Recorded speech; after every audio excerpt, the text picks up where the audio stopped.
guys, it's a new week. I think week 8 of PT.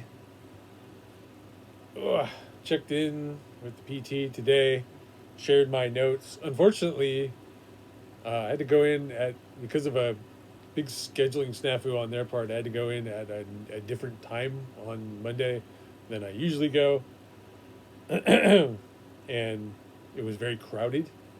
So I started sharing my notes, but I became very self conscious that it felt like I was eating up the therapist's time when they had, like, I think it it has to have been at least 4 if not 5 patients in, and usually I'm maybe by myself if there's one other person.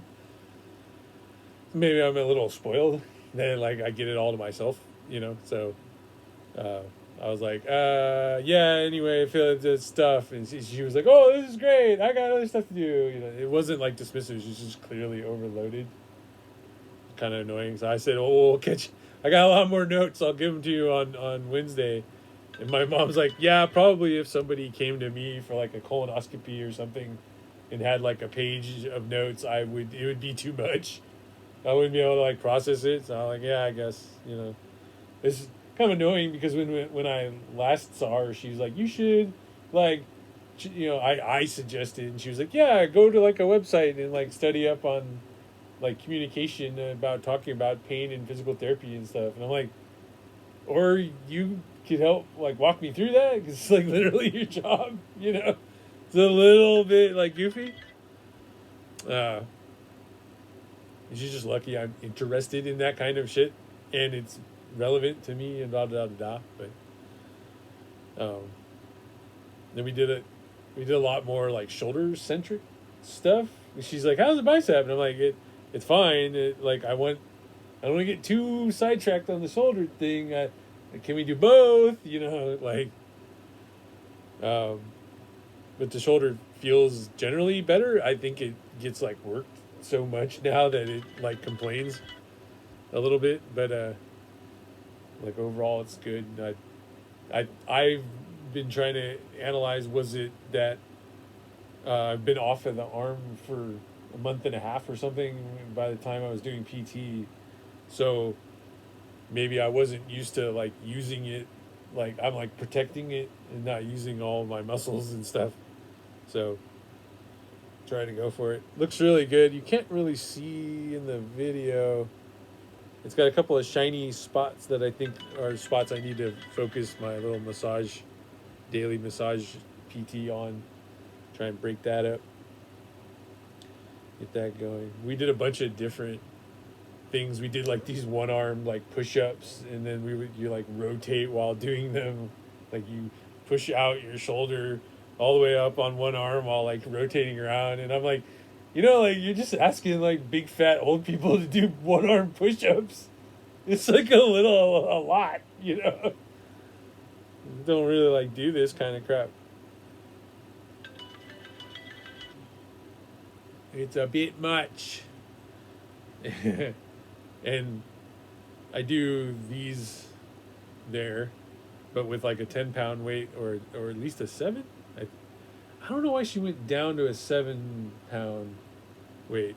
I think she's just nervous about the shoulder. Like, I don't want to put a lot of strain on the shoulder while it's like recovering. But then she was like, I want you to do the curls. Let's see here, 7, 8, 9, 10. She's like, I want you to do these bicep curls with something supporting your elbow. So she had a table that was like all the way up here. And I was like, God, like curls that are like over my head because the shoulder's like so supported. Yeah, I don't know. It's all fine. I feel like we've gone a little light on the PT just because she's like, oh, let's like make sure. And like dyskinesia isn't exactly like you've injured the muscle, but that the muscle is like gotten out of whack because of something.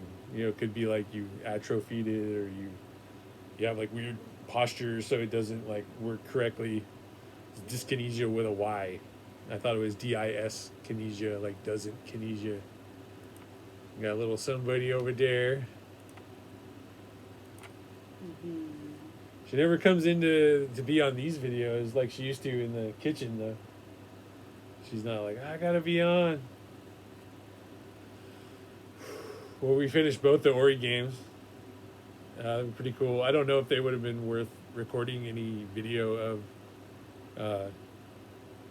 other than I liked them. So I would have been like, oh, neat, They had like decent story that was very touching.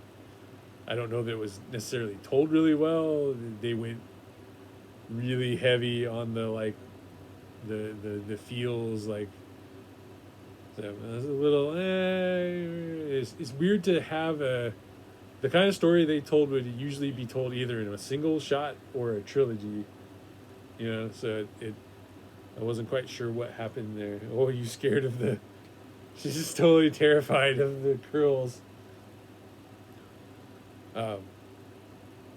Yeah, it's fine. There was a bunch of achievements that were like, beat the game without dying, and I'm like, sure that everybody just save scums their way through it, other than the like super duper diehards that are like, I can't actually do it. And like, nah, yeah, just wasn't attractive to me. Or the like, beat it in 4 hours. I'm like, I don't really want to like rush through it looking at a clock the whole time. There's no real, that stuff drives me crazy in challenges in games. But yeah, it was pretty good. And I guess the circular story of it is they could just have another like leaf hatch into another like Ori and have another game, but maybe they're like done telling that story, so it didn't matter. There was a lot of stuff. I played the definitive edition of the first game before I just played the first game, and it had a lot of things from the second game like that were obviously backported into it, because then I went back and played the original Ori without definitive, and it doesn't even have like the dash move, which is like one of the first ones you get in the definitive edition. So lots of little changes. I think you get like a fireball you throw that's also in the other game. So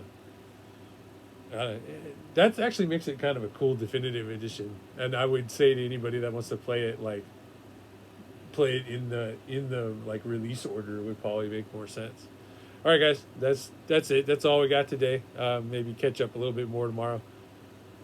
But yeah, not much going on. Gonna have a late video on Wednesday as due to scheduling and stuff, but it'll all go up. All right, talk to you later.